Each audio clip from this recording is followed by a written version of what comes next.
Taurus, i-update ulit natin ang inyong message sa nakaraang araw, okay?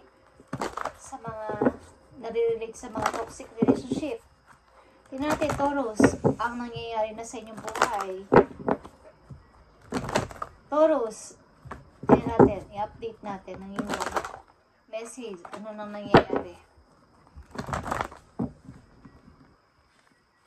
Tuluyan na ba kayo makakaalis sa isang toxic relationship o toxic na pagsasama sa mag-asawa? Okay, Taurus, tingnan natin. Guys, kung ano ang message for you today. Taurus, kung tuluyan ba kayo makakaalis dyan o ano ba talaga ang dapat mangyari sa inyong buhay mag-asawa na to, okay? Kung tuloy na kayo makakaalis dyan sa toxic relationship, hindi man yan sa mag-asawa, kung toxic relationship ito or third party, makakaalis pa ba kayo dito? 8 of Wands, innocence, and tradition. Okay. Okay, guys. Nakikita nyo ba ang 8 of Wands and innocence? Sinasabi dito ng kapalaran o ng inyong guides na para ito ay direct message galing sa heaven na, yeah, mag-forward ka na, Taurus.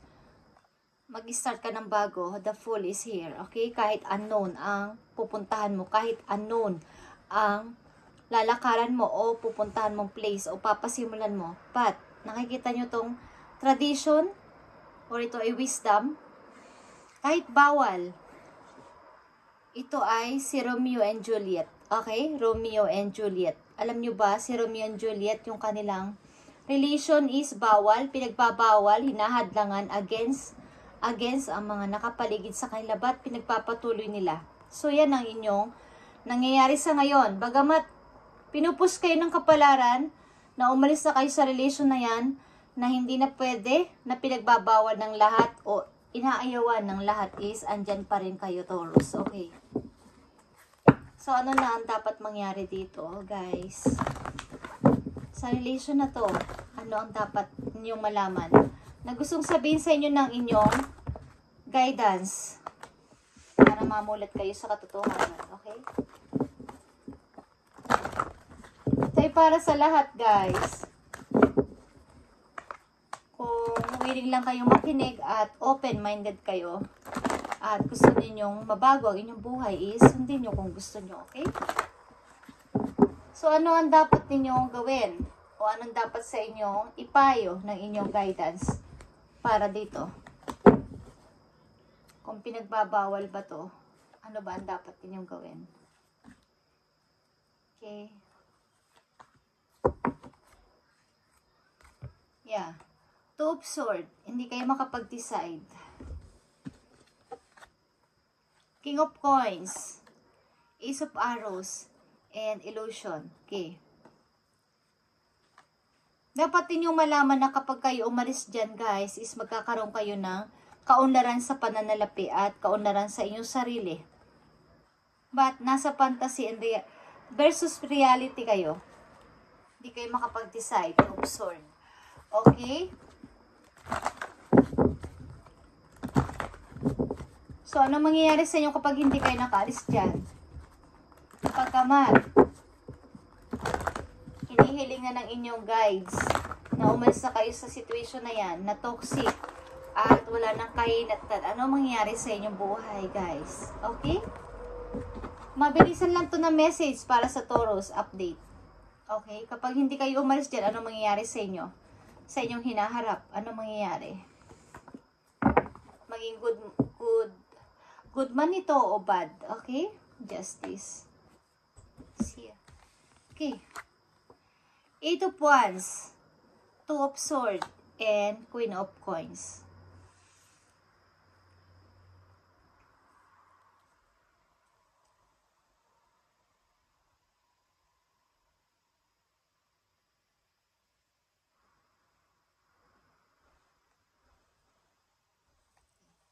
Hindi kayo makapag-desisyon sa binibigay ng kapalaran ng inyong guides, okay? Ng heaven, ni Lord.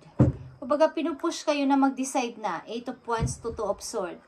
Pinagdi-decide na kayo ng kapalaran na mag-decide na. Para dito, Para dito guys, sa Queen of Pentacles. Para sa freedom sa money. Para sa freedom sa inyong buhay. Kumbaga, hindi kayo makaalis dyan. Is, mangyayari man na kayo ay maging monad sa buhay, ba't magiging malungkot kayo? Malungkot pa rin kayo. Pagamat meron kayong money, meron kayong freedom sa kaunlaran, okay, sa pamumuhay ninyo is, malungkot kayo sapagkat andyan pa rin kayo sa toxic relationship. Maunlad man kayo sa kaperahan, sa inyong trabaho, but andyan pa din kayo. Okay?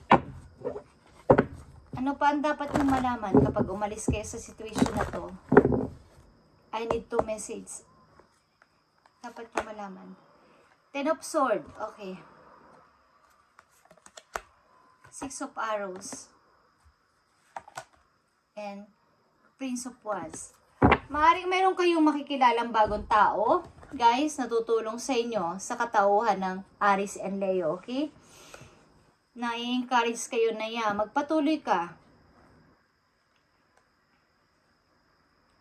Magpatuloy ka, Taurus, sa pag-alis. Pwede kang pumunta sa amin, pwede kang tulungan, pwede kitang i-provide. Basta, talikuran mo na lang itong Ten of Swords na kinalalagyan mo sa ngayon sapagkat magsisimula ka ng bago. Okay. So, Taurus, tingnan natin ang message sa'yo. Sa mga maaaring paparating kapag nilayasan mo na ang toxic relationship na to. O toxic na kasal, toxic na relationship. Pag nilayasan mo na, inalisan mo na to, ano mangyayari sa buhay mo? Ano ang gustong sabihin sa'yo ng iyong guidance? Miracles, okay? Expect the wonders to emerge. Mag-expect ka ng magagandang mangyayari sa buhay mo. Mga pagbabagong hindi mo inaasahan. Okay? Titinan pa natin ang last message for you. Okay, Taurus?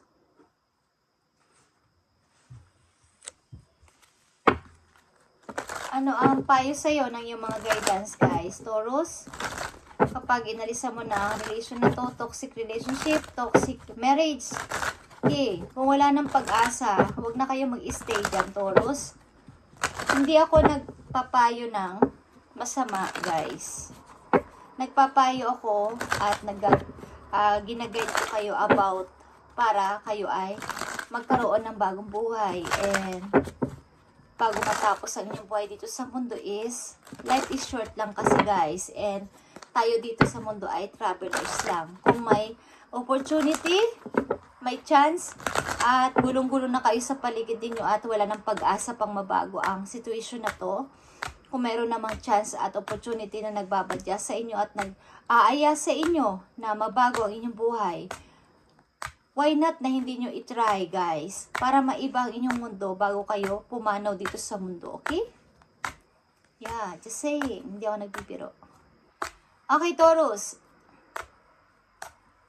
Payo sa inyo ng inyong mga guys, galing sa heaven, guys. Okay? Mag-isip-isip ka. Grounding. Pag-isipan mo to. Go deep, explore your roots. Ang ibig sabihin, paunlarin mo pa ang sarili mo. Katulad ng ugat ng mga puno. Diba pag itinanim nyo ang isang buto, unti-unti siyang lumalago, tumataas. Yung roots niya, yung ugat niya ay kumakalat. Lalo na pag itinanim nyo ang isang buto sa isang malawak na lupain. Kumakalat yan. Okay? Nag-e-explore yan. O nag-e-expand. Okay? So, pag-isipan nyo mabuti ang sinasabi ko dito. Hindi ako nagsasabi dito ng sa sarili ko galing, guys. Okay? Para to sa inyong ikakabuti. At sinishare ko lang sa inyo ang aking gift para kayo ay magkaroon ng magandang buhay, umayos ang buhay, at maiba ang buhay bago kayo pumanaw dito sa mundo. Okay? Huwag kayong pagtiisan ng isang situation na wala ng pag-asa, guys. Mayroon pa naghihintay sa inyo na magaganda. Taurus, okay?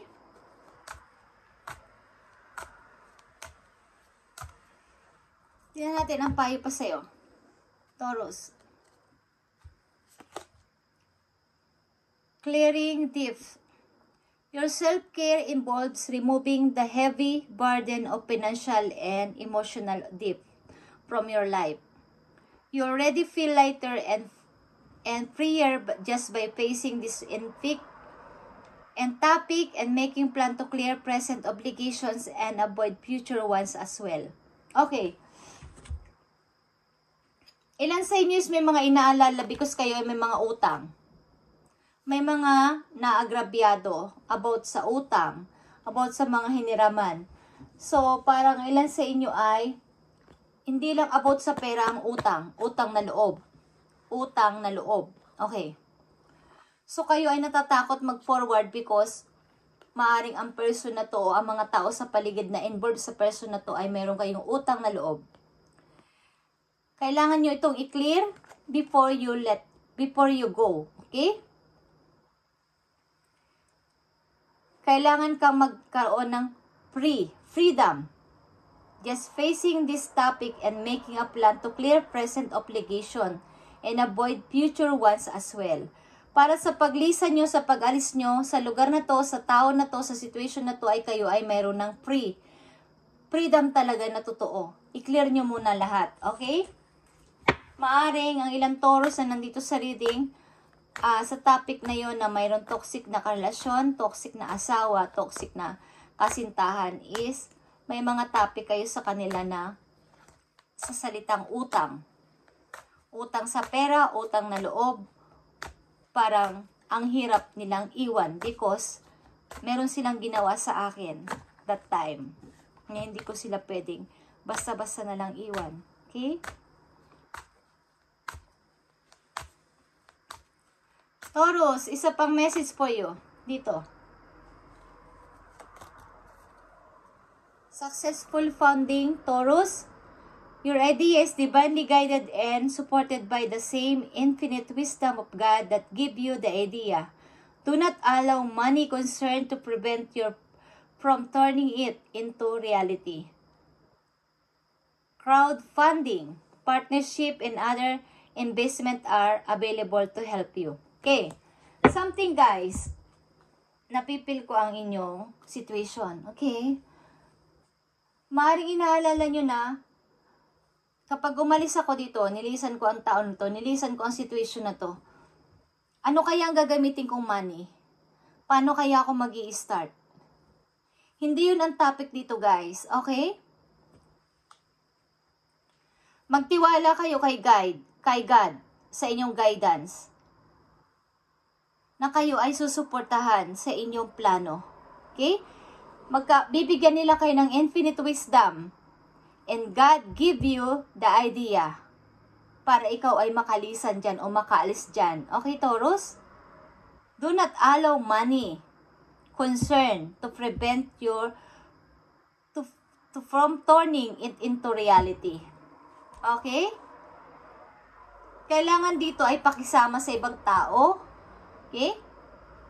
Yung mga na-invest nyo na pagtulong sa ibang tao is ibabalik sa inyo ni God bilang good karma sa inyo. At may mga tao din natutulong sa inyo sa inyong pag-uumpisa na hindi nyo namamalayan. Hindi yung mga tao na tinulungan nyo dati. May mga taong gagamitin si Lord na kayo ay tulungan sa inyong pag-i-start sa buhay. As long na kayo ay nag-determine o determinado na magbagong buhay, is bibigyan kayo ni Lord ng infinite wisdom and idea kung paano kayo mag-i-start. Hindi dito involve ang money. Kasi may mga nag-i-start na walang kadaladalang money but nagpapatuloy sa buhay at nakakasurvive o nakasurvive because sa tulong ng ibang tao. Okay? Huwag niyong alalahanin ang paparating sapagkat the more na inaalala natin ang paparating, hindi natin alam yun guys. Hindi natin kayang kontrolin ang pangyayari. Ang ilang tao, ang mga tao, habang tulog sa ating mga pinag-pray bago tayo matulog, yan ay pinaprocess sa heaven kung gaano tayo ka-pure ang ating layunin, ang ating good intention, pinaprocess yan sa heaven at habang tayo tulog, yan ay pinaprocess doon. And paggising nyo iba, maiiba ang takbo ng kapalaran na hindi nyo nalaman by faith. The power of prayers, okay? Basta magtiwala lang kayo kay God. Kapag may gusto kayong gawin, gusto ko nyan lisanin to God. Hirap na ako. Okay? So parang unknown ang pupuntahan nyo. Hindi nyo alam ang gagawin nyo. Hindi nyo alam, wala kayong money, wala kayong gaano kakilala sa lugar na yon. But, bibigyan kayo ni Lord ng kakilala na mga tao mag-help sa inyo doon. Okay, basta totoo ang inyong intention at miracles is magpapakita sa inyo ang isang himala para kayo ay mabago ang buhay. Okay, Taurus? Okay, kung kayo ay hindi naniniwala at walang gaano, kumbaga, parang hirap kasi paniwalaan ng mga ganong salita. But, yun ay totoo guys. Totoo yun. Kung hindi kayo naniniwala sa ganon, hanggang doon na lang kayo sa buhay ninyo. At doon kayo mag-i-stay. Okay? Doon na lang kayo nang doon. So, ito ay guide guys. Kung gagawin ninyo ito, maaaring gawin ninyo bukas, sa isang buwan, sa isang linggo, o next year. But, huwag nyo patagalin. Okay? Para mabago na ng mas maaga pa ang inyong buhay. Okay? Taurus. At isang napakahalagang message pa dito sa inyong outcome. Mali ito ay paalala man sa inyo o message, okay, sa inyong pagpo-forward. Galing din sa toxic relationship, toxic marriage. Okay, tingnan natin. Ang mahalagang message for you. Taurus. Okay. Pinagpipilitan dito ng inyong guides ang 8 of Wands. Keep moving forward. Keep moving forward, Taurus. Direct message galing sa heaven. Okay. Keep moving forward. Para sa iyong tagumpay. Ang number 8 din guys ay abundance. And ito ay patungo sa pagtatagumpay. Patungo sa pag-changes ng buhay. Okay? Thank you, Spirit, and thank you, Lord, sa inyong message for Taurus. And sana pa kunti-kunti, hindi man sa araw na to, okay, mapapagtagumpay nyo yan, ma-overcome yan. Ace of Swords. Okay. Hindi man sa araw na to, hindi man sa linggo na to, sa buwan na to, is kayo ay magigising na sa katotohanan, Taurus. At sana pa kunti-kunti, kahit 1% lang is, i-apply nyo ang payo sa inyo para magkaroon kayo ng pagbabago sa buhay at hindi kayo manatili dyan. Sapagkat life is short, guys, at travelers tayo dito sa mundo. Kapag nararamdaman nyo na kayo ay nasa isa ng toxic relationship at wala ng pag-asa kahit ano pa ang gawin yung pag-grow at nasa, kumbaga, bata pa naman kayo o kahit wala na kayo sa middle age na kayo. Kapag toxic na, nasusuffocate na kayo, let go na guys. Let go. Para sa inyong peace of mind. Para sa inyong kasayahan. Para sa inyong happiness. Bago kayo mawala dito sa mundo. Okay? Huwag kayo magtiis sa ganyang klaseng relasyon guys. Promise. Thank you and God bless, Taurus.